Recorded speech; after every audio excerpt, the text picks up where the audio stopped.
Okay, a few more things about growth hormone replacement. For children, growth hormone replacement will promote normal growth and development and is extremely important. In the adult, it's certainly important because it helps with energy and helps you to feel good and stuff like that.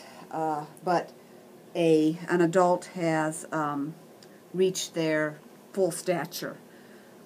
Growth hormone is necessary in adults to prevent the development of osteoporosis. Now, some growth hormone deficiency issues in children. Now, keep in mind that growth hormone deficiency can be caused by a global pituitary problem, or it can be just specifically the growth hormone that's affected. It inhibits the growth of all your body cells. It doesn't happen often. 1 in 10,000 to 1 in 20,000 children can end up with a growth hormone deficiency. Some of the causes include infarction, central nervous system infections, tumors, brain radiation, sometimes genetic and sometimes systemic diseases. Your causes, most of the time, instances of isolated growth hormone deficiency or idiopathic, where we don't really know why it's happening. Some specific etiologies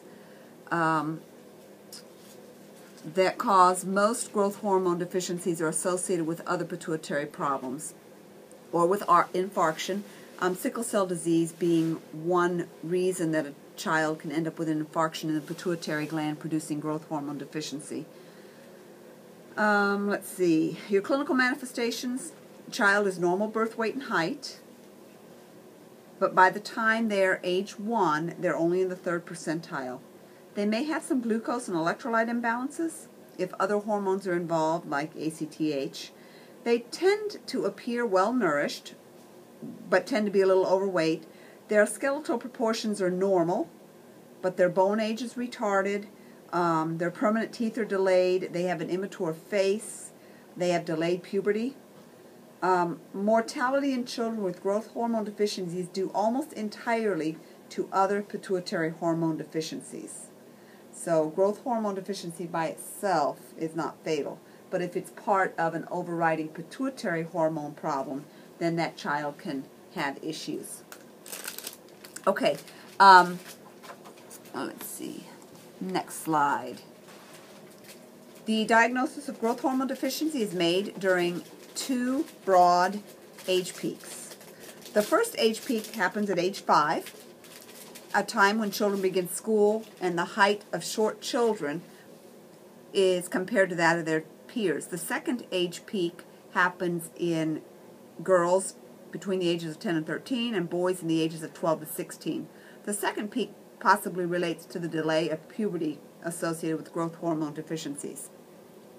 Now, your well child checks with growth monitoring, what you'll see there is less than 2 inches a year. Any child whose height for age is 2 to 3 standard deviations below the mean should be evaluated. They'll consider family history. For example, if both your parents are small in stature, you wouldn't expect the child to be, exceedingly tall. Labs will be done, looking at thyroid labs. Hypothyroidism should be excluded as a cause of growth failure. The insulin-like growth factors, also called somatomedin C, these are growth hormone dependent, so if you don't have growth hormone, you won't have these growth factors. A low value of IGFs alone is not diagnostic. However, because your IGFs are sensitive to other factors like nutritional state and chronic systemic disease. Growth hormone stimulation. A growth level below 7 nanograms per mil is clearly diagnostic. More than 10 is normal. Pituitary growth hormone deficiency can't be diagnosed by identifying a deficiency of growth hormone to just one stimulant. Up to 20% of normal patients will fail in response to the stimulus. So they'll do a double stim test. They'll do an arginine infusion. That's an amino acid that stimulates growth hormone. And they'll follow that up by an insulin-induced hypoglycemia, which also stimulates growth hormone. We talked about that a couple of slides ago. They'll look at the kidney system, because renal failure can be a cause of decreased growth and has to be excluded. Children with chronic renal insufficiency have trouble getting to a normal height and weight for many reasons, including slow bone growth, malnutrition, and problems using their protein, but it isn't growth hormone in those people. So they're going to look at renals to exclude. CBCs and SED rates. These studies can be helpful if an inflammatory bowel disorder is suspected. You know, if you have inflammatory bowel, then you don't get the nutrition that you need to develop properly, and that can cause short stature and not be related to growth hormone. Now, patients that are diagnosed with growth hormone, they should have an MRI of the head. Want to make sure they don't have a brain tumor.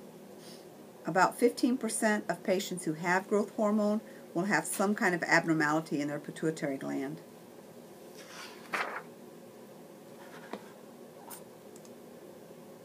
This is a hand radiograph of a 9-year-old girl. The bone age in this child is 8 years old.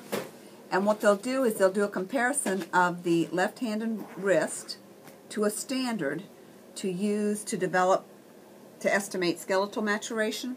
Now, in families with short stature, bone age is compared to chronological age.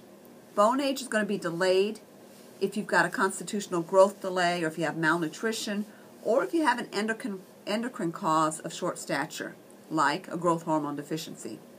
Bone age also allows determination of growth potential, as adult stature can be estimated from these tables. It's kind of an interesting concept. It only takes a radiologist several minutes to determine the bone hand from a hand radiograph. You compare the image of the child with a reference photo that's in an atlas. And then in this way you can assess the maturity of several bones.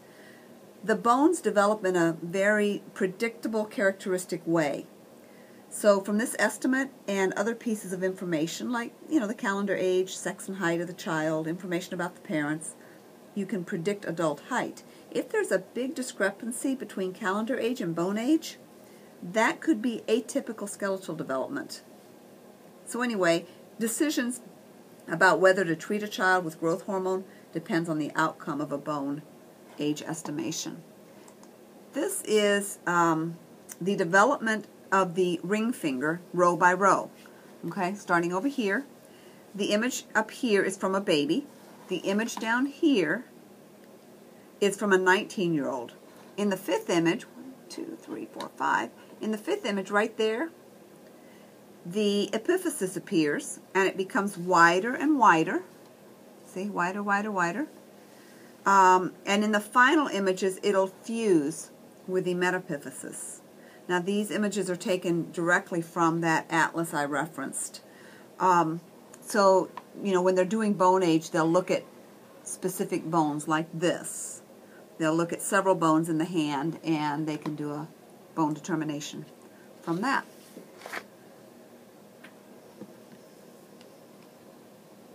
I think, I'm surprised my thing hasn't alarmed at me yet. Yep, it's going to alarm.